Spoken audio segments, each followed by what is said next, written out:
Kama mnavyoona ndugu wapenzi watazamaji, nimekuja hapa, si waandishi wa habari, tunafuatilia katika vyombo vya dola. Tumesikia kuna kelele zimetokea ghafla huku.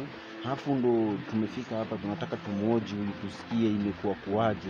Make tumekuta mdogo yuko pale analia analalamika, ila huyu hapa atatuelekeza. Shuka kama kameramani. Dogo imekuwa kuaje? Mimi nimetoka shuleni, nikakutana na tairi za gari nje ya mlango. Nilipofika nikaulizia majirani, wazazi wangu wako wapi? Wakasema kuna watu wamekuja hapa kwenu, walikuwa wamefunika sura.